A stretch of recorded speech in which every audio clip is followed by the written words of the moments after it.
खूब लड़ी मर्दानी वो तो झांसी वाली रानी थी। भाई झांसी वाली रानी थी। आज मैं रानी लक्ष्मीबाई के बारे में बताने वाला हूँ। भारतीय वसुंधरा को गौरवान्वित करने वाली झांसी की रानी वीरांगना लक्ष्मीबाई वास्तविक अर्थ में आदर्श वीरांगना थी। सच्चा वीर कभी आपत्तियों से नहीं घबराता है। प्रलोभन उसे कर्तव्य पालन से विमुख नहीं कर सकती। उसका लक्ष्य उदार और उच्च होता है। उसका चरित्र अनुकरणीय होता है। अपने पवित्र उद्देश्य की प्राप्ति के लिए वह सदैव आत्मविश्वासी, कर्तव्यपरायण, स्वाभिमानी और धर्मनिष्ठ होता है। ऐसी ही थी वीरांगना लक्ष्मीबाई। परिचय। महारानी लक्ष्मीबाई का जन्म काशी में 19 नवंबर 1835 को हुआ था। उनके पिता मोरोपंत तांबे चिकनाजी अप्पा के आश्रित थे। इनकी माता का नाम भागीरथी बाई था। महारानी के पितामह बलवंत राव के बाजीराव पेशवा की सेना में सेनानायक होने के कारण मोरोपंत पर भी पेशवा की कृपा रहने लगी। लक्ष्मीबाई अपने बाल्यकाल में मनुबाई के नाम से जानी जाती थी। विवाह। इधर सन 1838 में गंगाधर राव को झांसी का राजा घोषित किया गया। वे विदुर थे। सन 1850 में मनुबाई से उनका विवाह हुआ। सन 1851 में उनको पुत्र रतन की प्राप्ति हुई। झांसी के कोने कोने में आनंद की लहरें प्रवाहित हुई, लेकिन 4 माह पश्चात उस बालक का निधन हो गया। सारी झांसी शोक सागर में निमग्न हो गई।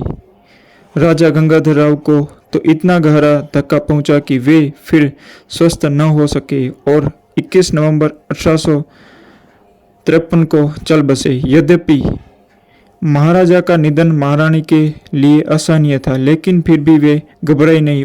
उन्होंने विवेक नहीं खोया। राजा गंगाधर राव ने अपनी जीवन काल में ही अपने परिवार के बालक दामोदर राव को दत्तक पुत्र मानकर अंग्रेजी सरकार को सूचना दे दी थी, परंतु ईस्ट इंडिया कंपनी की सरकार ने दत्तक पुत्र को अस्वीकार कर दिया। संघर्ष। 27 फरवरी 1854 को लॉर्ड डलहौजी ने गोद की नीति के अंतर्गत दत्तक पुत्र दामोदर राव की गोद अस्वीकृत कर दी और झांसी को अंग्रेजी राज्य में मिलाने की घोषणा कर दी। पॉलिटिकल एजेंट की सूचना पाते ही झांसी के मुख से यह वाक्य प्रस्फुटित हो गया, मैं अपनी झांसी नहीं दूंगी। 7 मार्च 1854 को झांसी पर अंग्रेजों का अधिकार हुआ। झांसी की रानी ने पेंशन अस्वीकृत कर दी। वह नगर के राजमहल में निवास करने लगी। यहीं से भारत की प्रथम स्वाधीनता क्रांति का बीज प्रस्फुटित हुआ। अंग्रेजों की राज्य लिप्सा की नीति से उत्तरी भारत के नवाब और राजे महाराजे असंतुष्ट हो गए और सभी में विद्रोह की आग भभक उठी। रानी लक्ष्मीबाई ने इसको सवर्णानुसार माना और क्रांति की ज्वालाओं को अधिक सुलगाया तथा अंग्रेजों के विरुद्ध विद्रोह करने की योजना बनाई। नवाब वाजिद अली शाह की बेगम हजरत महल, अंतिम मुगल सम्राट की बेगम जीनत महल, स्वयं मुगल सम्राट बहादुर शाह, नाना साहेब के वकील अजीमुल्ला शाहगढ़ के राजा, वानपुर के राजा मदन सिंह और तात्या टोपे आदि साहब भी महारानी के इस कार्य में सहयोग देने का प्रयत्न करने लगे। विद्रोह।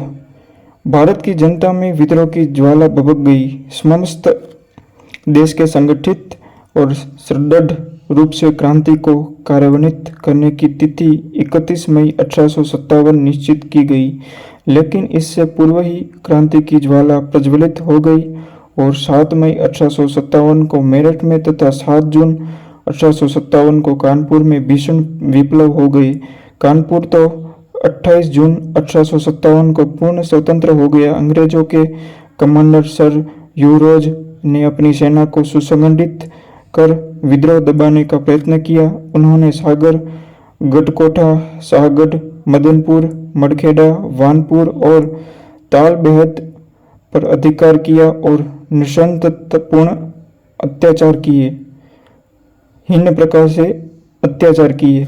फिर झांसी की और अपना कदम बढ़ाया और अपना मोर्चा केमासन पहाड़ी के मैदान में पूर्व और दक्षिण के मध्य लगा दिया।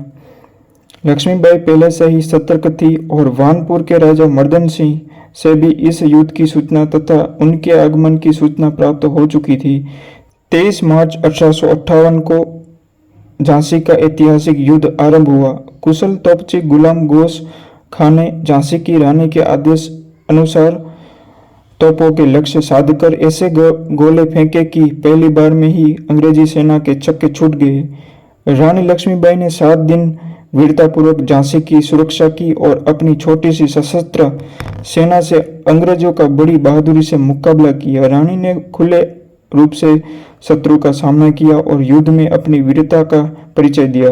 वे अकेले ही अपनी पीठ के पीछे दामोदर राव को कसकर घोड़े पर सवार हो गए। अंग्रेजों से युद्ध करती रही। बहुत दिन तक युद्ध का क्रम इस प्रकार चलना असंभव था। सरदारों का आग्रह मानकर रानी ने कालपी प्रस्थान किया। वहां जाकर वे शांत नहीं बैठी। उन्होंने नाना साहेब और उनके योग्य सेनापति तात्या टोपे से संपर्क स्थापित किया और विचार विमर्श किया। रानी की वीरता और साहस का लोहा अंग्रेज मान गए, लेकिन उन्होंने रानी का पीछा किया। रानी का घोड़ा बुरी तरह घायल हो गया और अंत में वीरगति को प्राप्त हुआ, लेकिन रानी ने साहस नहीं छोड़ा और शौर्य का प्रदर्शन किया। कालपी में महारानी और तात्या टोपे ने योजना बनाई और अंत में नाना साहेब, शाहगढ़ के राजा, वानपुर के राजा मर्दन सिंह आदि सभी ने रानी का साथ दिया। रानी ने ग्वालियर पर आक्रमण किया और वहां के किले पर अधिकार कर लिया। विजयोल्लास का उत्सव कई दिनों तक चलता रहा, लेकिन रानी इसके विरुद्ध थी। यह समय विजय का नहीं था, अपनी शक्ति को सुसंगठित कर अगला कदम बढ़ाने का था। उपसंहार। सेनापति सर यूरोज अपनी सेना के साथ संपूर्ण शक्ति से रानी का पीछा करता रहा और आखिरकार वह दिन भी आ गया जब उन्होंने ग्वालियर का किला घमासान युद्ध करके अपने कब्जे में ले लिया। रानी लक्ष्मीबाई इस युद्ध में भी अपनी कुशलता का परिचय देती रही। 18 जून 1858 को ग्वालियर का अंतिम युद्ध हुआ और रानी ने अपनी सेना का कुशल नेतृत्व किया। वे घायल हो गई और अंततः उन्होंने वीरगति प्राप्त की। रानी लक्ष्मीबाई ने स्वतंत्र युद्ध में अपने जीवन की अंतिम आहुति देकर जनता जनार्दन को चेतना प्रदान की और स्वतंत्रता के लिए बलिदान का संदेश दिया। यह थी हमारी रानी लक्ष्मीबाई, वीरांगना Rani Lakshmibai. Thank you so much for watching. Please like, share and subscribe the channel.